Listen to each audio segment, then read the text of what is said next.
Tatu. How are you? Mary Ellen here. Tá glunder in my cree. I have joy in my heart. I love meditating with a group. The energy and fun of it's wonderful. Lekela in the room. And I'm just after coming out from the Irish Cultural Centre. Wednesday nights it's Mnátra meditation. I have the most beautiful group at the moment.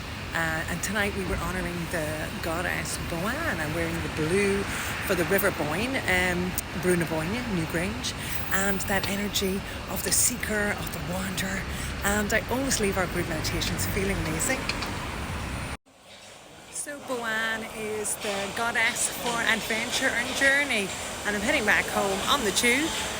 So if you're going up the stairs or down the stairs or on a train, wherever you're going, Boann the goddess can be with you. So next week is our last one, but don't worry, there's going to be another one. Bra more.